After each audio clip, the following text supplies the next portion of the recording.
अगर आप भी भारत देश के निवासी हैं तो बताएं कि किस निजी संस्थान में आप मीटर रीडर के साथ एक बिजली कर्मचारियों को 2 महीने में एक बार हर उपभोक्ता को सही समय पर बिलिंग के साथ सुनिश्चित करने के लिए जगह देते हैं ताकि बिजली बिलिंग सही हो सके। बता दें कि ग्रामीण इलाकों में बिजली का प्रभाव मुख्य रूप से मीटर और हॉर्टिकल्चर के बिलिंग में आपके लिए समस्या का कारण बनता है और ऐसे में बारिश और अन्य प्राकृतिक आकर्षण के कारण होता है। बता दें कि निजी संस्थान के मीटर रीडर के साथ एक ही दल को 2 महीने में एक बार प्रत्येक आकर्षण के साथ बिलिंग करने कर सुनिश्चित करने के लिए आपको जगह मिल जाएगी। पहले चरण में बिहार की 4 लोकसभा सीटों पर शुक्रवार सुबह 7 बजे से वोटिंग शुरू हो जाएगी। औरंगाबाद, गया, नवादा और जमुई लोकसभा सीट के 76 लाख से अधिक वोटर अपने मताधिकार का प्रयोग करेंगे। 4 लोकसभा सीटों पर मतदान के लिए कुल 7903 बूथों पर तैयारी पूरी हो चुकी है। 4 लोकसभा सीटों में शहरी क्षेत्र में 1085 और 2 अतिरिक्त बूथ बनाए गए हैं। पहले चरण में मतदान में कुल 9484 बुलेट यूनिट, 9484 कंट्रोल यूनिट एवं 10,274 वीवीपैट का उपयोग किया जाएगा। आयोग द्वारा पहले चरण के मतदान को लेकर औसतन 962 मतदाताओं को एक बूथ पर वोटिंग करने की व्यवस्था की गई है। भोजपुरी सिनेमा का स्टार और भाजपा सांसद रवि किशन बड़े विवाद में घिर गए हैं। बता दें कि अपर्णा ठाकुर नाम की महिला ने रवि किशन पर आरोप लगाया है कि उनकी बेटी के पिता रवि किशन हैं।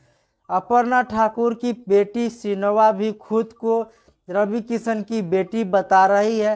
सिनोवा तो कोर्ट में माध्यम से डीएनए टेस्ट के लिए भी तैयार है। अपर्णा ठाकुर का कहना है कि उसके पास कई सबूत हैं जो उसके आरोप को सही साबित कर सकते हैं। बता दें कि यह मामला सामने आया है। रवि किशन सवालों के घेरे में आ गए हैं। अब रवि किशन के इन सभी आरोपों को खारिज कर दिया गया है। बता दें कि रवि किशन की पत्नी द्वारा अपर्णा ठाकुर समेत कई लोगों के खिलाफ इस मामले को लेकर केस दर्ज है। रवि किशन की पत्नी का कहना है कि 1 साल पहले भी अपर्णा ठाकुर ने उन्हें ब्लैकमेल किया था। खगड़िया के निर्मता सांसद चौधरी महबूब अली केसर लोजपा से इस्तीफा देने का फैसला कर लिया है। गुरुवार को सिमरी बख्तियारपुर स्थित अपने आवास पर कार्यरत कर्ताओं के साथ बैठकर इसकी जानकारी दी।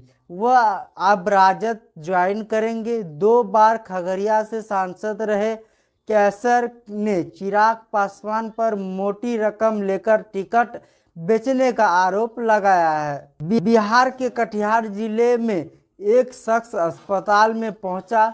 उसके हाथ में एक गंदा सा प्लास्टिक का डब्बा था। लोगों ने उसे हल्के में लिया। कुछ लोग ने सोचा कि वह कुछ काम के लिए आया होगा।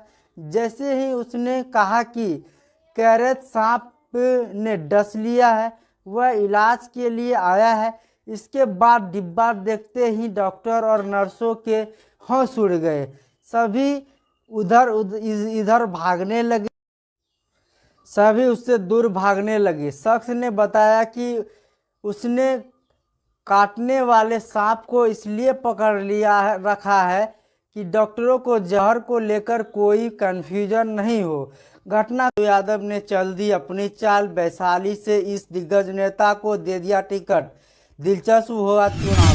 के पाठक ने के मिशन दक्ष के बच्चों को दी गुड न्यूज। सीमा हैदर की बढ़ेगी मुश्किलें। पाकिस्तानी महिला के खिलाफ कोर्ट ने स्वीकार किया याचिका, सचिन पर होगा एक्शन।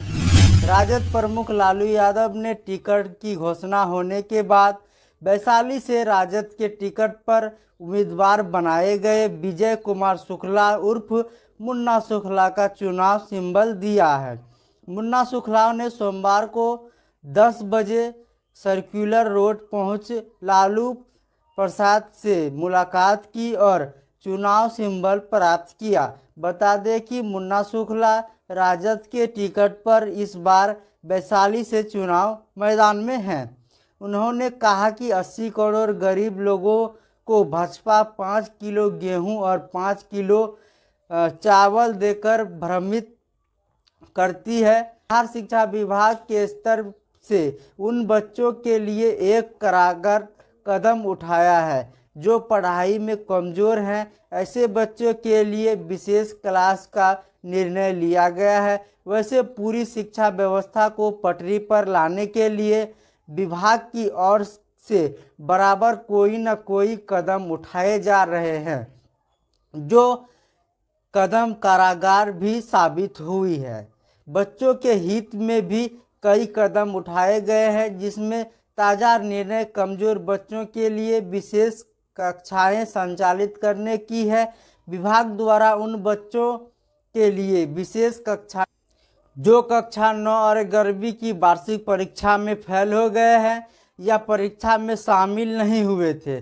खास बात यह है कि विशेष कक्षाओं में शामिल होने वाले बच्चों को हर दिन MDM के तहत भोजन कराया जाएगा। माध्यमिक शिक्षा निर्देशक कन्हैया प्रसाद श्रीवास्तव ने सीतामढ़ी समेत सूबे के सभी DIO को पत्र भेजकर विशेष कक्षा के संचालन के लिए आवश्यकता दिशा निर्देश दिया है। उन्होंने कहा है कि पूर्व में उप कक्षा सुबह 10 बजे से 12 बजे तक संचालित करने के लिए समय निर्धारित किया गया था।